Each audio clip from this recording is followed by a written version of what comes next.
The next two tabs, geopolitical scale and source type, are similar to one another in that they create the structure that allows you to assess risk for each indicator in the sheets that follow. So I'll talk about both individually. First, let's talk about the procedure and figure out how these are connected. So clauses 12.1 and 12.2 of the procedure require the determination of both geopolitical scale and the establishment of source types which are relevant for the geographical area under assessment. Effectively, what this means is establishing the units, geographically and by source type, by which you will evaluate the risk for each of the indicators being assessed. These tabs are places to customize the risk assessment to your own country context and where you will record the groups that define both the types of sources of the commodities and the different geopolitical scales present within the country or region. Now let's take a look at the geopolitical scale tab and try to fill it out with some example data. So first, I should say that geopolitical scale has to be selected in a way that's relevant for assessing risk. So for example, what's easiest is using already existing state or political boundaries.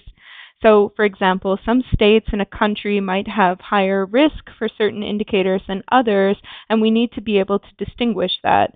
So what this sheet allows you to do is to break down your assessment of risk across your own custom categories in a way that's most logical for the geographical context that you're working in. It's helpful to keep in mind that the procedure defines geopolitical scale as being based on geographical boundaries, such as administrative subdivisions, so states, counties, provinces, etc., as well as biological or geographical subdivisions, for example, bioregions, ecoregions, water catchments, watersheds, etc. There are many possibilities for defining geopolitical scale, and it is up to the person who is filling out the risk assessment template to determine what is most appropriate. Whichever geopolitical scale you choose to use and which you list on the Geopolitical Scale tab, it's just important that they have clearly defined spatial boundaries. So if you're using something like an ecozone, those have to be backed up by geographical data, which you'll submit later in the Excel or in a different system. Okay, so let's take a look at the Geopolitical Scale tab and try to fill it out with some example information. So in the left-hand side, I've already listed some possible geopolitical scales. These are based on US states.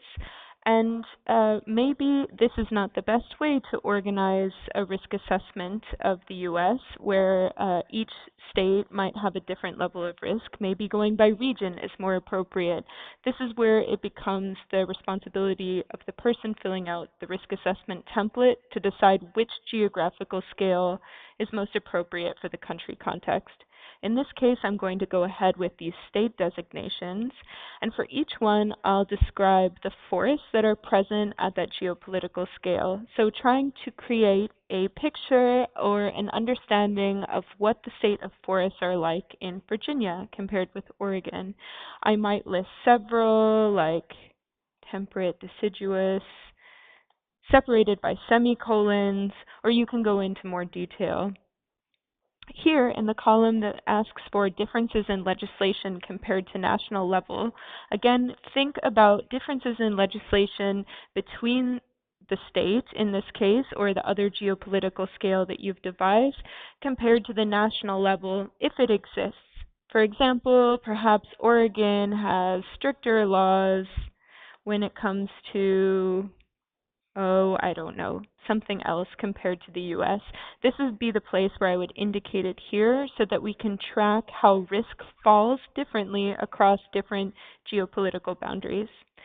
The last column is asking for other characteristics or comments. So anything or any information that helps to distinguish between these geopolitical scale levels and give us a better picture of why those distinctions are important.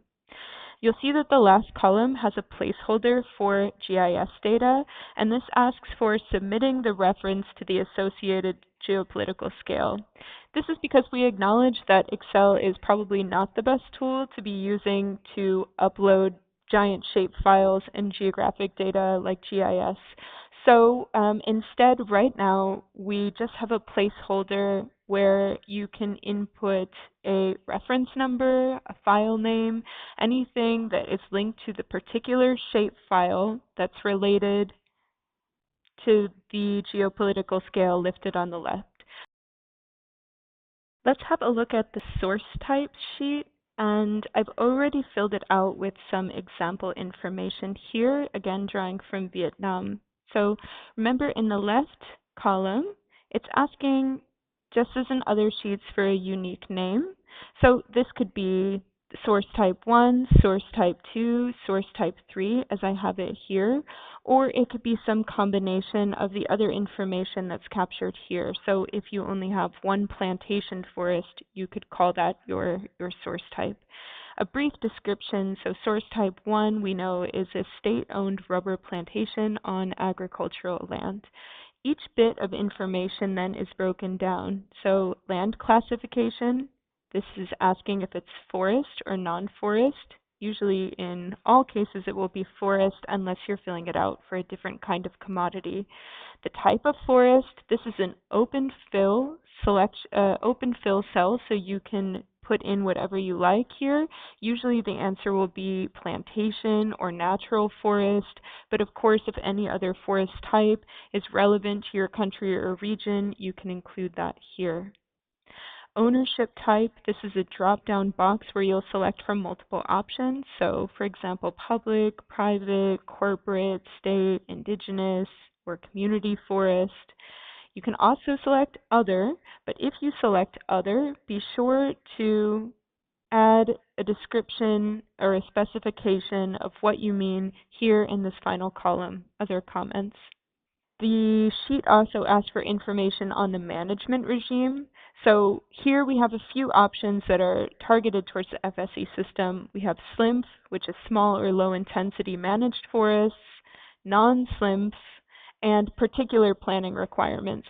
So what we want to know in the management regime are there any specific planning requirements that are necessary or required in this source type area? And if there are, select that option. You can always specify here in the other comments box. Finally, in case there's any related licenses or permits or other documents that are related to the source type in the first column, you can indicate that here.